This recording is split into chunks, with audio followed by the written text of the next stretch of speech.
Hello viewers, আসসালামু আলাইকুম। আশা করি সবাই ভালো আছেন। আপনাদের দয়া আল্লাহর রহমতে আমি অনেকটা ভালো আছি। তো ভিউয়ার্স, বরাবরের মতো আজকে আমি আপনাদের মাঝে আবার একটি বশীকরণ তাবিজ নিয়ে এসেছি। এটি হচ্ছে জ্বালানি তাবিজ বশীকরণ। তো ভিউয়ার্স, আমি ইদানিং ভিডিও দিতে পারিনি কিছু ব্যস্ততার কারণে। তো তার জন্য আমি আপনাদের কাছে প্রথমে ক্ষমা চেয়ে নিচ্ছি।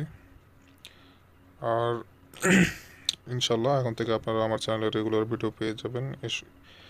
এরকম বশীকরণ যেসব ভিডিও, এই ধরনের আপনারা ভিডিও রেগুলার এখন থেকে আমার চ্যানেলে পাবেন। তো ভিউয়ার্স, এই তাবিজটি আপনারা কীভাবে প্রয়োগ করে মাত্র 14 দিনের মধ্যে, 7 থেকে 14 দিন সময় লাগবে। তো এই সময়ের মধ্যে আপনারা কীভাবে আপনার কাঙ্ক্ষিত পছন্দের ব্যক্তিটি আপনার বশীভূত করবেন, তাকে কিভাবে আপনার বশে আনবেন, সে দূরে থাক বা আপনার কাছে থাক, তাতে কোনো যায় আসে না, এটা দূর থেকেও করা যায়। এই তাবিজটি মূলত যেসব কাজে ব্যবহৃত হবে আমি আপনাদেরকে সাধারণত একটু বলে দিই, তাহলে আপনাদের বুঝতে সুবিধা হবে যে এটা আপনার কাজের জন্য প্রযোজ্য কি না। নাহলে অনেকেই বুঝতে পারেন না, যে কাজে করা যাবে না সেই কাজের জন্য আমাকে কমেন্ট বক্সে লিখেন যে ভাই এই কাজে এটি ব্যবহার করা যাবে কি না। তো আমি আপনাদেরকে এই বিষয়টা ক্লিয়ার করে দিই, যাতে আপনারা বুঝতে পারেন যে এটা কোন কোন কাজে ব্যবহার করা যাবে। তো এটা এরকম কাজে ব্যবহার করতে পারবেন আপনারা যে অনেকদিন যাবত আপনার একটা ব্যক্তির সঙ্গে রিলেশন ছিল, সম্পর্ক ছিল, কিন্তু এখন সে আপনার সঙ্গে তেমনভাবে কথা বলে না, বার্তা দেয় না, আপনাকে এড়িয়ে চলে, বা আপনার অফিসের বস আপনাকে দেখতে পারে না, আপনি বাইরে থাকেন, কোনো এক মেয়ের সঙ্গে আপনার রিলেশন হয়েছে, কিন্তু সে আগে আপনার সঙ্গে যেরকম ব্যবহার করছে এখন সেরকম ব্যবহার করেন না, বরং যে আপনাকে এড়িয়ে চলে এবং অন্য কারোর প্রতি সে আকৃষ্ট। তো আপনি তাকেও ফিরিয়ে আনতে পারবেন। এমনকি যদি আপনার প্রেমিকার বিয়ে ঠিক হয়ে যায়, এই ক্ষেত্রে আপনি এটা করতে পারবেন, সে বিয়ের পিঁড়ি থেকে উঠে আসতে বাধ্য হবে। তো ভিউয়ার্স, অনেক কথা বলে ফেললাম, আশা করি বুঝতে পেরেছেন কী কী কাজ আপনারা ব্যবহার করতে পারবেন। তো আমি আপনাদেরকে প্রয়োগ বিধি বলে দেবো এখন। আপনারা পুরোপুরি দেখবেন, ভিডিওটা না টেনে না স্কিপ করে।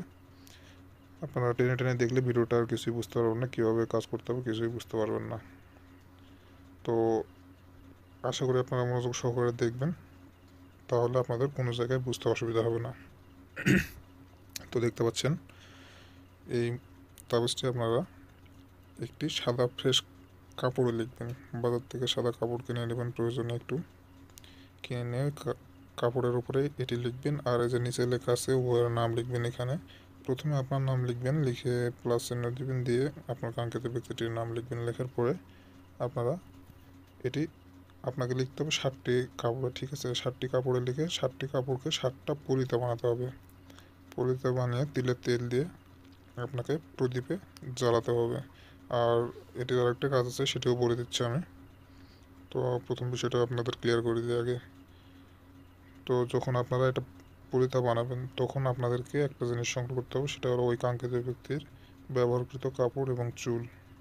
কাপড় এবং চুল যে সাদা কাগজে কাপড়ে লিখেছেন, ওই কাপড়ের সঙ্গে মুড়ে তিলের তেল দিয়ে আপনাদেরকে প্রদীপে জ্বালাতে হবে 7 দিনে 7টি। আর এটি আপনাদেরকে করতে হবে বৃহস্পতিবারে রাত 12টার সময়।